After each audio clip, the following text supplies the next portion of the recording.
La mañana en que mi padre vació por completo mi cuenta bancaria, entendí que una firma puede pesar más que toda una vida de confianza. Lo vi sentado frente a mí en la cocina de la casa familiar, con las manos cruzadas y la mirada tranquila, como si acabara de resolver un problema doméstico cualquiera. No me obligues a repetirlo, Alejandra, dijo con una calma que todavía hoy me resulta imposible olvidar. Lucía necesita ayuda, y tú eres la única que puede salvar a esta familia. Miré la pantalla de mi teléfono una vez más. El saldo que había tardado casi 12 años en reunir para comprar una pequeña casa en el casco histórico de Toledo había desaparecido. No era un error del banco. No era un fraude informático. El dinero había salido mediante una antigua autorización que yo misma había firmado años atrás, cuando confiaba ciegamente en mi padre para resolver unos trámites mientras trabajaba fuera de la ciudad. Durante unos segundos, nadie habló. Mi hermana pequeña evitó levantar la vista.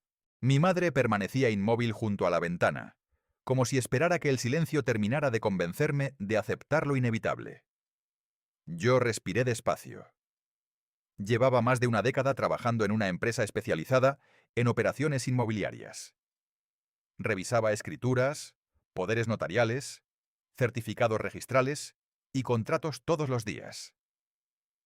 Siempre repetía a los clientes que nunca firmaran un documento sin comprender exactamente su alcance. Sin embargo, la persona que había ignorado ese consejo había sido yo. Me llamo Alejandra Navarro. Tengo 36 años y durante mucho tiempo creí que los documentos protegían a la gente honrada. Descubrí demasiado tarde que también podían convertirse en el arma perfecta cuando quien los utiliza conoce tus puntos débiles. Había empezado a ahorrar desde mi primer empleo. No llevaba una vida lujosa. Vivía en un apartamento de alquiler modesto, conducía un coche antiguo y aceptaba horas extras siempre que podía. Mi ilusión era comprar una vivienda pequeña cerca de las murallas de Toledo, caminar cada mañana hasta la oficina y dejar de sentir que todo mi esfuerzo dependía de contratos temporales o alquileres que nunca dejaban de subir. Mi padre conocía ese sueño mejor que nadie, porque muchas veces me había acompañado a visitar inmuebles durante mis días libres. Siempre sonreía cuando hablábamos de ello. Nunca imaginé que un día utilizaría ese mismo sueño para destruirme. Todo comenzó realmente unas semanas antes, cuando Lucía apareció llorando en casa de mis padres. Trabajaba como administrativa en una empresa de suministros industriales. Decía que había cometido varios errores contables. Después su versión cambió. Habló de préstamos personales, de facturas mal registradas y de dinero que pensaba devolver antes de que alguien lo descubriera. Yo escuchaba sin interrumpir. Había aprendido que, cuando las explicaciones cambian demasiado rápido, normalmente la verdad todavía no ha aparecido. Mi padre no quiso entrar en detalles. Lo importante es arreglarlo antes de que la denuncien. Insistía una y otra vez. 2 días después me llamó para pedirme que utilizara todos mis ahorros para cubrir el agujero económico. Contesté que podía ayudar con una parte, incluso solicitar un préstamo razonable, pero que entregar absolutamente todo significaba renunciar a mi futuro. Nunca olvidaré cómo cambió su expresión. La preocupación desapareció y fue sustituida por una frialdad desconocida. Entonces tendrás que asumir las consecuencias, respondió antes de colgar. Pensé que era una frase nacida de la desesperación. Me equivoqué. 3 mañanas más tarde, mientras preparaba un expediente de compraventa en la oficina, recibí la notificación bancaria. Después llegaron otras dos. Transferencias autorizadas. Saldo disponible. 0 euros. Salí inmediatamente hacia la sucursal convencida de que existía un error administrativo. El director me recibió con gesto incómodo. Me enseñó la documentación. Reconocí mi firma en aquella antigua escritura de poder general. Años atrás mi padre había vendido un vehículo por mí, mientras yo estaba fuera realizando un curso de especialización. Entonces aquel poder parecía una solución práctica. Nunca lo revocamos porque jamás pensé que pudiera utilizarse para algo distinto. El director confirmó que, desde el punto de vista formal, la operación era válida. Sentí un vacío imposible de describir. No grité. No amenacé a nadie. Solo pedí una copia de todos los documentos y regresé directamente a casa de mis padres. Allí me esperaba la escena que todavía aparece en mis recuerdos con absoluta nitidez. Mi padre sentado, Lucía llorando sin lágrimas, Mi madre callada. Cuando exigí una explicación, mi padre respondió que había actuado por el bien de la familia. Añadió que el dinero ya estaba empleado para cubrir el problema de mi hermana, y que algún día entendería su decisión.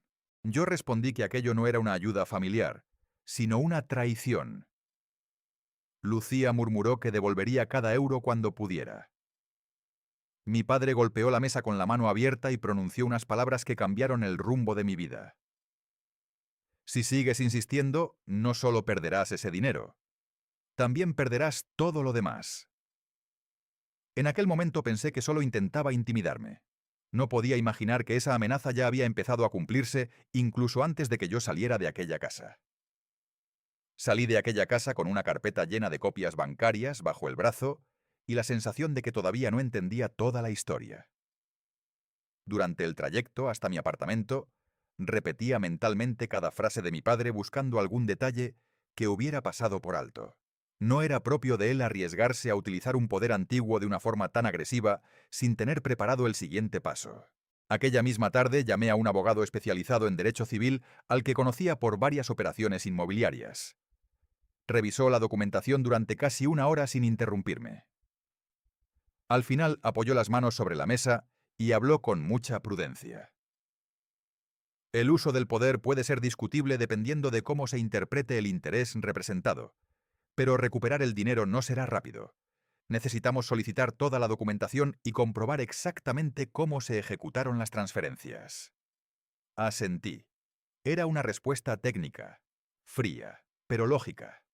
Estaba acostumbrada a procesos largos. Lo que no esperaba era que el problema dejara de ser únicamente económico. A la mañana siguiente llegué a la oficina unos minutos antes de las 8. Apenas había encendido el ordenador cuando el director general me pidió que lo acompañara a la sala de reuniones. Allí estaban también la responsable de recursos humanos y el asesor jurídico de la empresa. Nadie sonreía. El director deslizó lentamente un sobre la mesa. Ha llegado esto esta mañana. Dentro había una copia de una denuncia presentada por la empresa donde trabajaba Lucía. Se investigaba la desaparición de una cantidad importante de dinero y aparecía mi nombre mencionado varias veces como posible beneficiaria indirecta. Pensé que había leído mal. Volví a empezar desde la primera línea. Allí figuraba que varias devoluciones de dinero habían terminado, según un informe preliminar en una cuenta vinculada conmigo. Levanté la vista completamente desconcertada. Eso es imposible, respondí. El asesor jurídico habló con tono tranquilo. No te estamos acusando, pero la policía ha solicitado determinada documentación y necesitamos colaborar. Noté cómo dos compañeros que pasaban frente a la sala miraban discretamente hacia adentro. En una ciudad como Toledo, los rumores viajan mucho más rápido que cualquier expediente oficial. Durante el resto del día nadie me preguntó directamente qué ocurría. Pero el ambiente había cambiado. Personas que siempre se acercaban a tomar café conmigo evitaban mi mesa. Una compañera dejó de hablar cuando entré en el archivo. Otra cerró una conversación telefónica justo al verme aparecer. Comprendí que la sospecha ya estaba haciendo su trabajo. Aquella noche llamé varias veces a Lucía. No contestó. Finalmente fui hasta el piso donde vivía. Me abrió después de varios minutos. Tenía los ojos hinchados y parecía no haber dormido. Dime la verdad, le pedí. ¿Qué has contado? Ella negó con la cabeza. Yo no he dicho que fueras culpable. Entonces, ¿por qué aparezco en una denuncia relacionada con tu empresa? Permaneció en silencio demasiado tiempo. Después susurró. Papá habló con el abogado antes que yo. Aquella respuesta me dejó inmóvil. ¿Qué significa eso? Lucía bajó la vista. Dijo que si demostraban que tú habías recibido parte del dinero, sería más fácil negociar y evitar que todo recayera sobre mí. Sentí un frío intenso recorrerme el cuerpo. ¿Aceptaste eso? No respondió. El silencio era suficiente. Regresé caminando sin recordar apenas el trayecto. Mi propio padre estaba construyendo una historia para trasladar las sospechas hacia mí. Al día siguiente, la policía me citó para prestar declaración como persona relacionada con la investigación. Acudí acompañada de mi abogado. Entregué voluntariamente todos los movimientos de mis cuentas y expliqué con detalle el origen de cada ingreso importante de los últimos años. Los agentes fueron correctos en todo momento. Ninguno insinuó que yo fuera culpable, pero comprendí que el simple hecho de aparecer en aquella investigación bastaba para destruir una reputación construida durante más de una década. 2 días después, el director volvió a llamarme a su despacho. Esta vez fue mucho más breve. Mientras se aclaren los hechos, vamos a suspender temporalmente tu actividad. Intentó utilizar un tono comprensivo, pero el resultado era el mismo. Salí de la oficina llevando una caja con mis objetos personales. Varias personas fingieron no verme. Otras bajaron la mirada. Solo una compañera se acercó cuando ya estaba junto al ascensor. Me abrazó sin decir una palabra y colocó discretamente una memoria USB dentro de mi bolso. «Revísala cuando estés sola», murmuró antes de marcharse. Aquello me sorprendió más que cualquier otra cosa ocurrida aquella semana. Al llegar a casa conecté la memoria al ordenador. Contenía copias de varios correos internos relacionados con el expediente de Lucía. Entre ellos había algo que hizo que dejara de respirar durante unos segundos. Existía un documento donde se hablaba de pagos periódicos que la empresa interpretaba como devoluciones parciales del dinero desaparecido. Sin embargo, aquellas cantidades coincidían exactamente con pequeñas transferencias que Lucía me hacía desde hacía meses bajo un concepto completamente distinto. Siempre había escrito préstamo en el apartado de observaciones porque yo le había prestado dinero años atrás para pagar un máster que nunca terminó. Si aquellos pagos eran realmente devoluciones de mi préstamo personal, toda la teoría construida contra mí empezaba a derrumbarse. Pero también comprendí otra cosa mucho más inquietante. Alguien había ocultado deliberadamente esa explicación desde el principio, y empecé a sospechar que mi padre sabía perfectamente por qué. El problema era descubrir cómo pensaba demostrarlo antes de que mi nombre quedara destruido para siempre. Esa noche apenas dormí. Pasé horas revisando cada documento que había copiado de la memoria USB y comparándolo con los extractos de mi cuenta bancaria. Cuanto más avanzaba, más claro veía que las transferencias realizadas por Lucía no tenían nada que ver con el dinero desaparecido de su empresa. Eran cantidades irregulares, siempre pequeñas, y todas coincidían con un acuerdo privado entre las dos. 5 años antes, yo le había prestado dinero para cursar un máster en Madrid. Nunca firmamos un contrato formal porque entonces seguía creyendo que entre hermanas bastaba una conversación. Sin embargo, siempre le exigí que indicara devolución préstamo personal en cada transferencia para que ambas tuviéramos un registro. Ese simple detalle podía convertirse en la diferencia entre recuperar mi vida o perderla para siempre. A la mañana siguiente entregué toda la documentación a mi abogado. Él permaneció en silencio mientras ordenaba los papeles. Después levantó la vista. «Esto demuestra que existía una deuda entre vosotras, pero necesitamos probar que esos pagos no pertenecían al dinero investigado por la empresa». Asentí. Lo entendía perfectamente.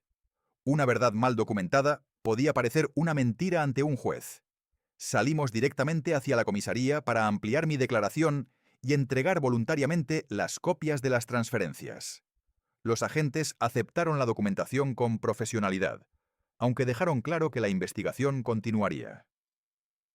Mientras caminaba hacia el aparcamiento, vi a 2 antiguos compañeros de trabajo cruzar la calle. Me reconocieron de inmediato. Uno murmuró algo al otro. Ninguno respondió a mi saludo. Aquello dolió mucho más de lo que esperaba. En Toledo casi todos terminaban conociéndose. Una sospecha bastaba para cambiar años de confianza. Durante las semanas siguientes envié decenas de currículums. Ninguna empresa respondía. Algunas ni siquiera llegaban a entrevistarme. Un antiguo cliente, con quien había mantenido una excelente relación profesional durante años, me llamó para disculparse. «Alejandra, personalmente sigo confiando en ti, pero la dirección no quiere contratar a alguien cuyo nombre aparece relacionado con una investigación». Le agradecí la sinceridad. Colgué el teléfono y permanecí varios minutos mirando la pared sin moverme. No solo había perdido mi empleo, estaba perdiendo toda la profesión que había construido desde los 24 años. Los gastos comenzaron a acumularse. El alquiler seguía llegando cada mes. También el préstamo del coche, el seguro y los honorarios del abogado. Sin ahorros y sin trabajo, Empecé a vender algunos muebles y objetos que había comprado para la casa que soñaba adquirir algún día. Cada venta era un recordatorio silencioso de que alguien había decidido sacrificar mi futuro para proteger el de otra persona. Mi padre no volvió a llamarme. Mi madre únicamente enviaba mensajes breves preguntando si ya estaba dispuesta a resolver el conflicto dentro de la familia. Nunca mencionaba el dinero. Nunca preguntaba cómo sobrevivía. Lucía tampoco aparecía. Hasta que una tarde recibí una llamada inesperada. Era ella. Quedamos en una cafetería a las afueras de la ciudad. Llegó nerviosa, mirando constantemente hacia la puerta. Apenas se sentó, deslizó un sobre la mesa. «No puedo seguir así», murmuró. Dentro había varias fotocopias de correos electrónicos impresos. Reconocí inmediatamente el encabezado de la empresa donde había trabajado. En uno de ellos el director financiero preguntaba por qué determinadas devoluciones de dinero figuraban como ingresos sin identificar. Otro mensaje respondía que el abogado ya estaba preparando una explicación alternativa porque existía una persona externa adecuada para asumir la responsabilidad aparente. Sentí un escalofrío. «¿Quién escribió esto?», pregunté. Lucía negó con la cabeza. «No puedo demostrar quién filtró esos mensajes. Solo sé que papá estuvo varias veces en la empresa antes de que presentaran la denuncia». «¿Y tú lo permitiste?». Bajó la mirada. Tenía miedo. Aquellas dos palabras no borraban nada, pero por primera vez comprendí que ella tampoco controlaba toda la situación. Antes de irse, añadió algo que terminó de romper la imagen que todavía conservaba de mi padre. «Hay más cosas que no conozco. Lleva meses buscando documentos antiguos del abuelo. Dice que la familia solo sobrevivirá si mantiene la finca». La finca. Hacía años que no escuchaba esa palabra. Mi abuelo había tenido un olivar cerca de Talavera de la Reina. Después de su muerte, siempre di por hecho que mi padre había heredado legalmente todas las tierras. Nunca me interesé demasiado por aquel asunto, porque mi trabajo estaba completamente alejado de las propiedades familiares. Sin embargo, la frase de Lucía empezó a repetirse en mi cabeza durante todo el camino de vuelta. ¿Por qué un hombre dispuesto a utilizar un poder bancario contra su propia hija estaba tan preocupado precisamente por aquella finca? Al llegar a casa abrí el ordenador casi por impulso. Entré en la base de datos pública del registro de la propiedad y solicité varias notas simples relacionadas con las antiguas parcelas de mi abuelo. Era un procedimiento rutinario que había realizado miles de veces para clientes. Nunca imaginé que aquella búsqueda, nacida casi por curiosidad profesional, iba a descubrir el primer hilo de un secreto familiar que llevaba décadas escondido y que cambiaría por completo el rumbo de mi lucha. Durante años había consultado el registro de la propiedad únicamente por motivos profesionales. Nunca imaginé que terminaría buscando el pasado de mi propia familia como si investigara el expediente de un desconocido. Pedí varias notas simples de las parcelas que habían pertenecido a mi abuelo cerca de Talavera de la Reina y pasé toda la tarde comparando inscripciones, fechas y referencias catastrales. Al principio todo parecía normal. Mi abuelo había constituido una pequeña explotación de olivos varias décadas atrás, y tras su fallecimiento, las fincas aparecían relacionadas con distintos trámites sucesorios. Sin embargo, una anotación antigua llamó inmediatamente mi atención. Existía una referencia a una hipoteca inscrita muchos años antes que nunca figuraba cancelada de forma expresa. Aquello era extraño.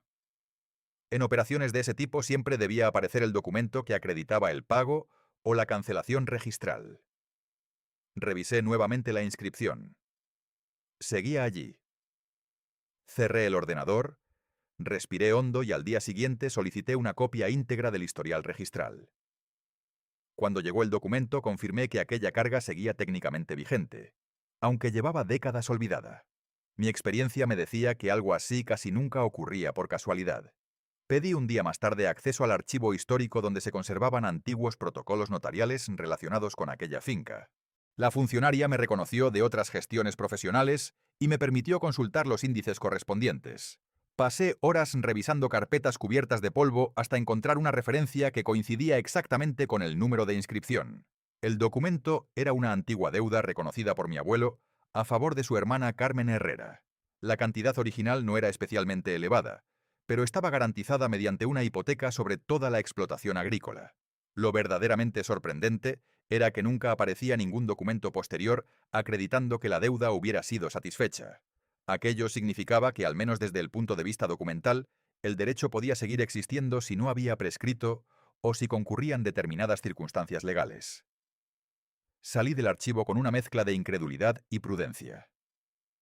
Sabía perfectamente que un hallazgo documental no equivalía automáticamente a un derecho ejecutable.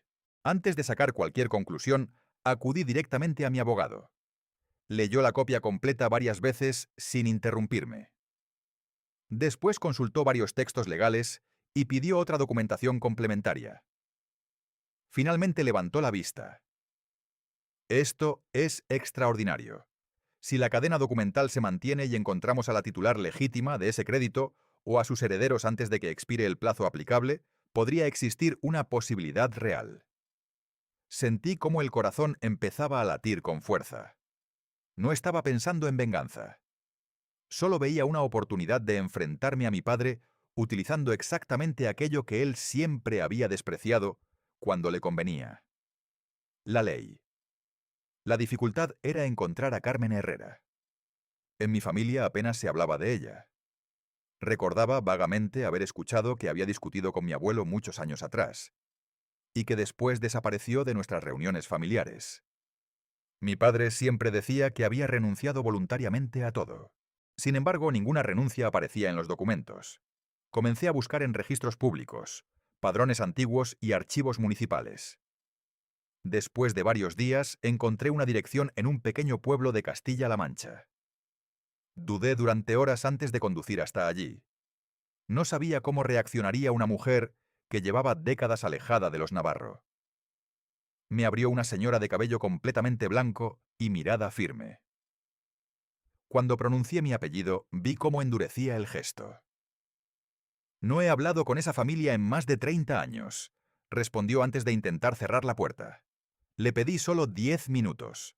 Le mostré las copias registrales. Poco a poco volvió a sentarse. Durante casi 2 horas escuché una historia completamente distinta de la que había oído toda mi vida. Mi abuelo había pedido aquel préstamo para salvar la explotación tras una mala cosecha. Prometió devolverlo en pocos años, pero falleció antes de hacerlo. Después, según Carmen, mi padre le aseguró que regularizaría todo cuando terminara la herencia.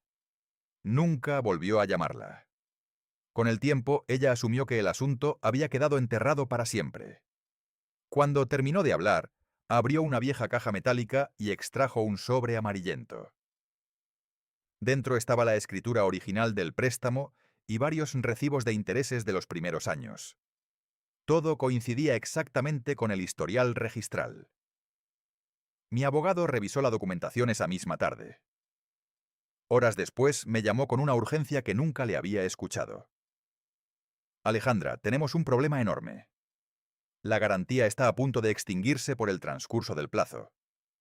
Si Carmen desea transmitir sus derechos y quieres ejercerlos legalmente, debemos preparar toda la documentación inmediatamente.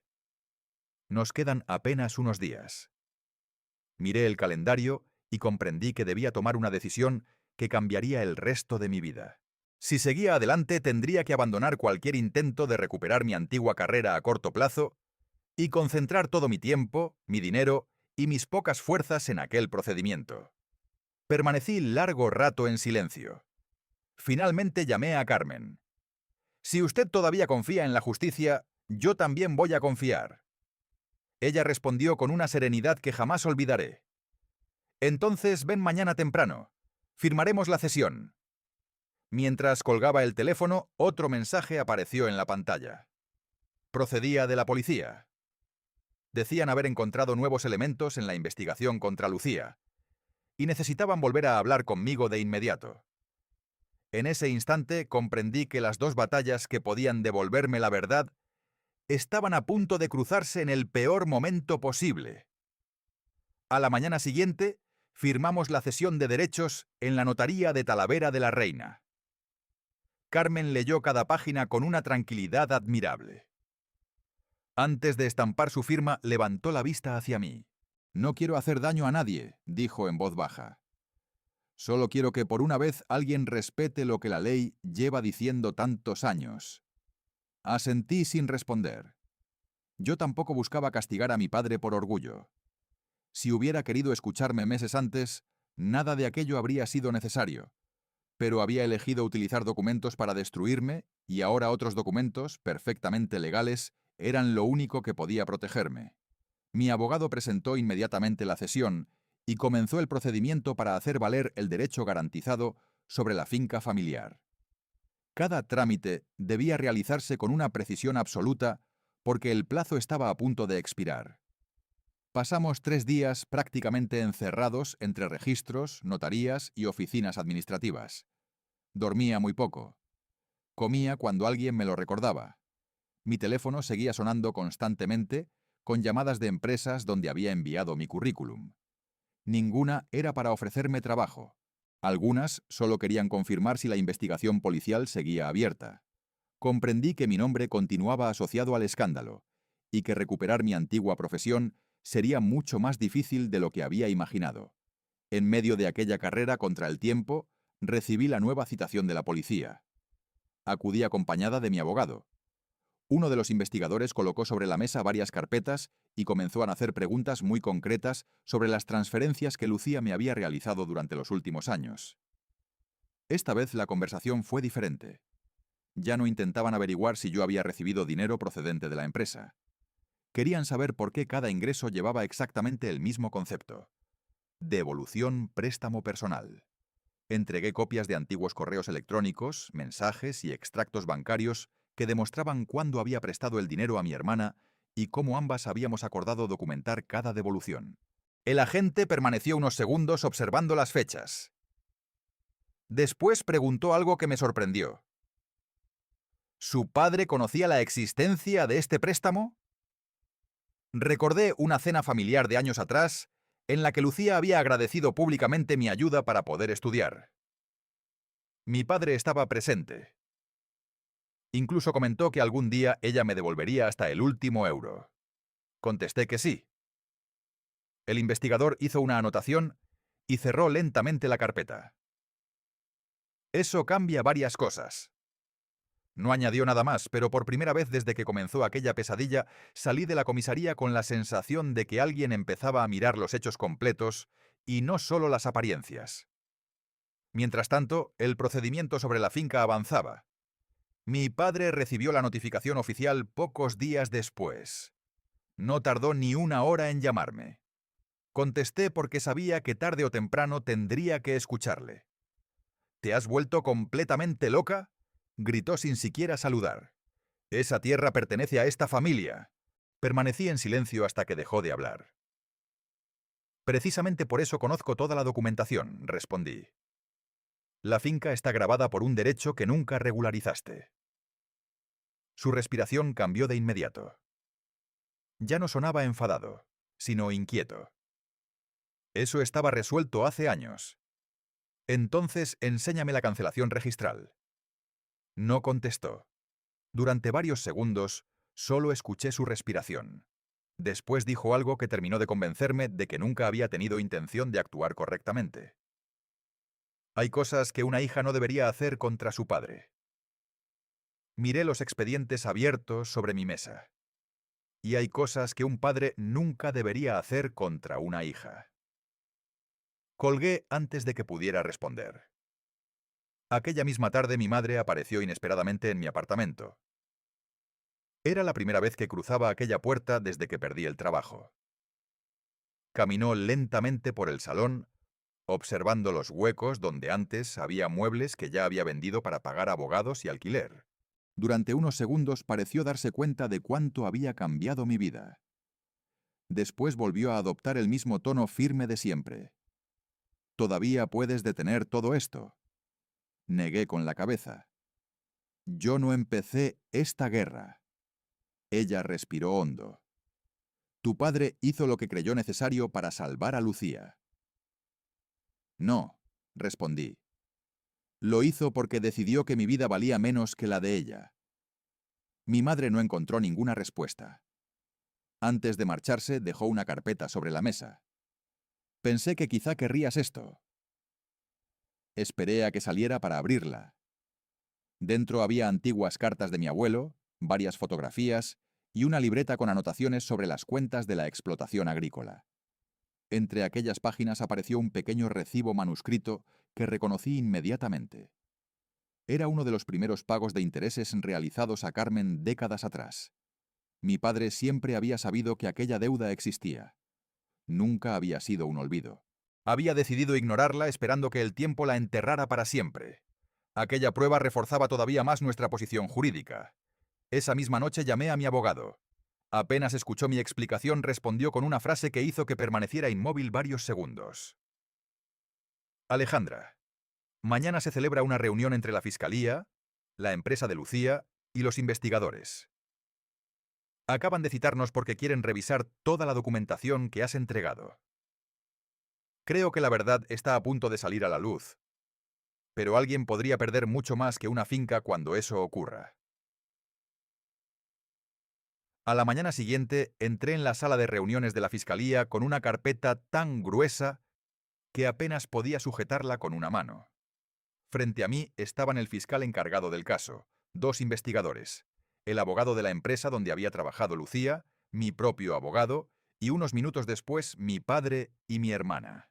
Era la primera vez desde que todo comenzó que nos encontrábamos todos en el mismo lugar. Mi padre seguía caminando con la misma seguridad de siempre.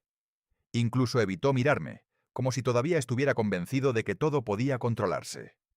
Lucía, en cambio, tenía el rostro completamente agotado. Apenas levantó la vista cuando ocupó su asiento. El fiscal abrió la sesión con una frase sencilla. Hoy vamos a revisar la documentación incorporada durante las últimas semanas antes de decidir cómo continúa este procedimiento. Nadie habló. Los investigadores comenzaron proyectando sobre una pantalla los movimientos bancarios que durante meses habían servido para sostener las sospechas contra mí. Uno de ellos señaló las transferencias realizadas por Lucía a mi cuenta y explicó que inicialmente se interpretaron como posibles movimientos relacionados con la apropiación indebida del dinero de la empresa. Después apareció el siguiente documento. Era el contrato privado del préstamo que habíamos reconstruido gracias a antiguos correos electrónicos, mensajes conservados y todos los justificantes bancarios que yo había guardado durante años. Las fechas coincidían exactamente. Cada ingreso recibido por mí correspondía a una devolución parcial de aquel préstamo personal firmado mucho antes de que desapareciera un solo euro de la empresa.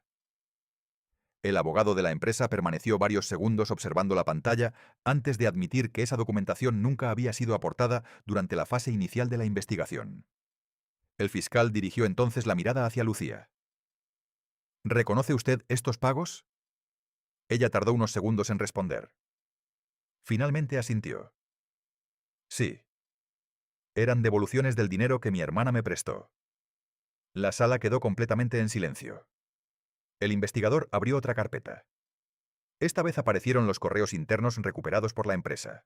Uno de ellos mostraba claramente que ya existían dudas sobre el verdadero origen de aquellas transferencias antes incluso de que mi nombre comenzara a circular como posible implicada.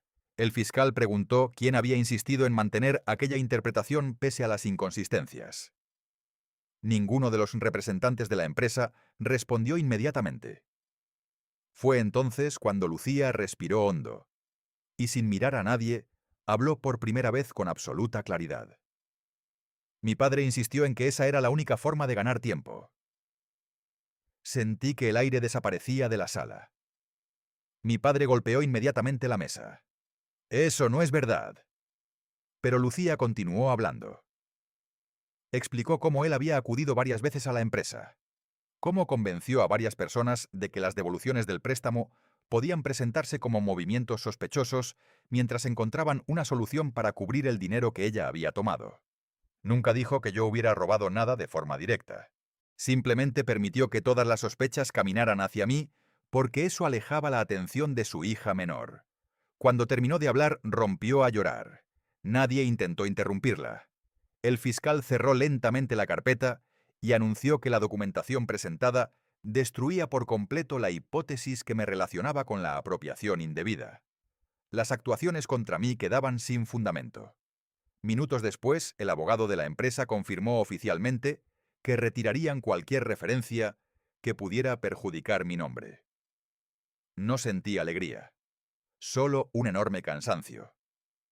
Mientras aquello ocurría, mi abogado recibió un mensaje en el teléfono. Lo leyó y sonrió por primera vez en muchos meses. Se acercó y me mostró la pantalla. El juzgado acababa de admitir definitivamente el procedimiento relacionado con la garantía hipotecaria sobre la finca familiar. Todos los requisitos legales se habían cumplido dentro del plazo. Mi padre comprendió inmediatamente lo que significaba. Se levantó de golpe y me miró con una mezcla de rabia e incredulidad. ¿De verdad vas a quedarte con la finca de tu abuelo? Lo observé unos segundos antes de responder. No. Voy a ejercer un derecho que tú decidiste ignorar durante décadas. Aquella frase terminó definitivamente la conversación. Semanas después se celebró la subasta y el procedimiento siguió exactamente el camino previsto por la ley. No hubo maniobras ocultas ni acuerdos privados.